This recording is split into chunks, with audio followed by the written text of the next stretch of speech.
সুপ্রিয় শিক্ষার্থী বন্ধুরা, আশা করি তোমরা সকলেই ভালো আছো। আজকের ভিডিওতে যেকোনো সংখ্যাকে স্থানীয় মানে বিশ্লেষণ করতে হয় কিভাবে সেটি দেখানোর চেষ্টা করব। তো এখানে একটা সংখ্যা দেওয়া আছে, সংখ্যাটি হলো ৫০,২৩১।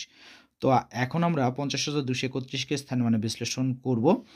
তো স্থানীয় মানে বিশ্লেষণ করার জন্য এখানে যে সংখ্যাটি দেওয়া আছে, সংখ্যায় যে অঙ্কগুলো ব্যবহার করা হয়েছে সেই অঙ্কগুলো যে স্থানে আছে, অর্থাৎ অঙ্কগুলো যে স্থানে আছে সেই স্থানে প্রত্যেকটির একটা করে নাম আছে। যেমন ১ যেখানে আছে, ১ এই ঘরটার নাম হচ্ছে একক।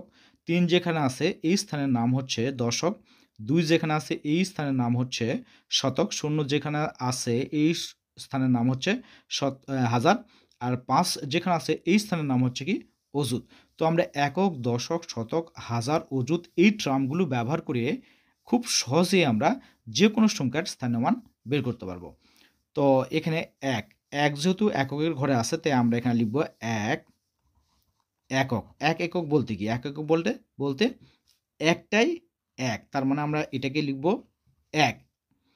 এরপর ৩ যেখানে আছে এইটাকে বলা হয় দশকের ঘর। তার মানে এখানে হবে ৩ দশক। ৩ দশক বলতে কি? মানে ৩টা ১০। ৩টা ১০ বলতে কত হয়? ৩টা ১০ বলতে হয় ৩০। এরপরে ২ যেখানে আছে এই ঘরটার নাম হলো শতক। তাহলে আমাদের লিখতে হবে ২ শতক। ২ শতক বলতে কি? ২টা ১০০। তাহলে ২টা ১০০ হলে কত হয়? ২০০। এ হলো ২০০। এরপরে ০ যেখানে দেওয়া আছে এই ঘরের নাম হচ্ছে হাজার। এখানে আমরা লিখব ০ হাজার। তো হাজারের জন্য কয়টা শূন্যর প্রয়োজন? ৪টা শূন্য। ১টা, ২টা, ৩টা, ৪টা।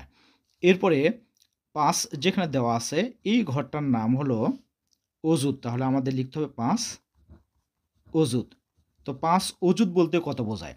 তো আমাদেরকে জানতে হবে ১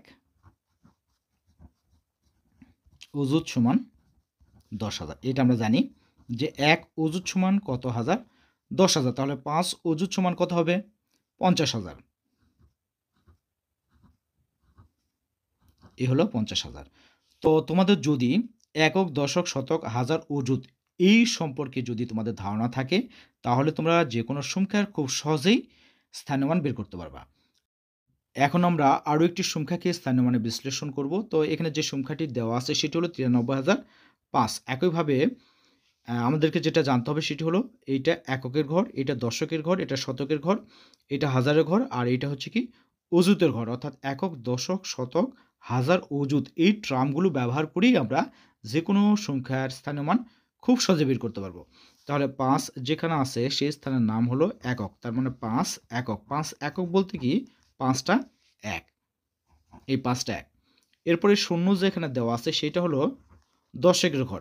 তাহলে ০ দশক। তার মানে এরকম আসবে। এরপরে ০ এই ০ যেখানে আছে সেটা হলো শতকের ঘর। ০ শতক। এরপরে ৩ যেখানে আছে সেটা হলো হাজারের ঘর। তাহলে হবে ৩ হাজার। এ হলো ৩,০০০। এরপরে ৯ যেখানে আছে সেটা হলো অযুতের ঘর। তার মানে ৯ অযুত। তো আমরা জানি কি ১ অযুত সমান ১০,০০০। তাহলে ৯ অযুত সমান কত হবে? ৯০,০০০। তো এভাবে যেকোনো সংখ্যার তোমরা খুব সহজে স্থানীয় মানে বিশ্লেষণ করতে পারবা।